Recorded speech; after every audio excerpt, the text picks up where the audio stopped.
Petrol आणि diesel 7 ते 8 रुपयांनी स्वस्त होण्याची शक्यता। तेल कंपन्यांना चांगला नफा झाल्यानं ग्राहकांना दिलासा मिळण्याची चिन्ह।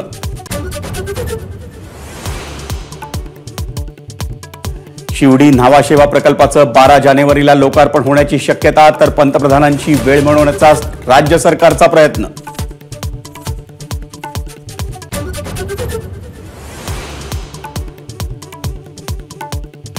प्रॉपर्टी एजंट्सना 1 जानेवारीपासून महारेराचं प्रमाणपत्र अनिवार्य, प्रमाणपत्र न घेतल्यास कारवाई होणार।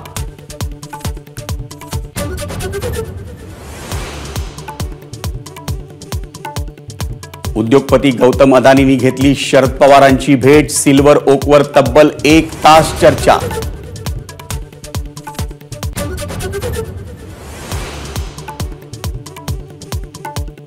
लोकसभा निवडणुकीसाठी मुख्यमंत्र्यांची विशेष रणनीती, 6 जानेवारीपासून मुख्यमंत्री करणार महाराष्ट्र दौरा, तर लोकसभा निवडणुकीच्या तयारीला लागा, मुख्यमंत्र्यांचे आदेश।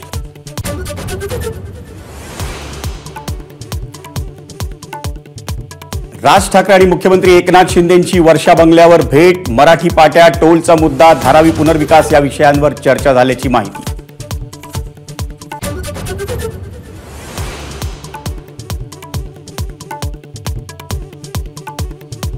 उत्तर मुंबईवरून काँग्रेस आणि ठाकरे गटाची रस्सी खेच, उत्तर मुंबईवर तडजोड नाही, निरुपम यांचा एल्गार, 23 जागा लढवण्यावर ठाकरे गट ठाम।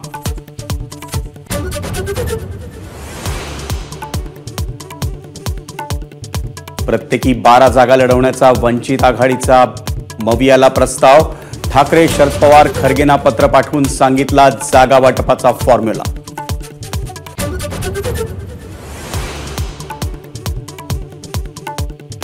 धाराशिव आणि अकोल्यात JN1 व्हेरियंटच्या पहिल्या रुग्णाची नोंद, तर JN1 व्हेरियंट घातक नाही, नागरिकांनी घाबरू नये, आरोग्यमंत्र्यांचं आवाहन।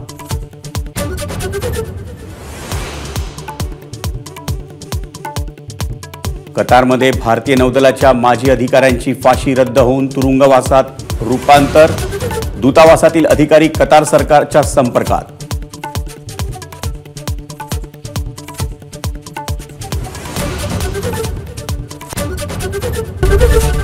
एबीपी माझा, उघडा डोळे बघा नीट।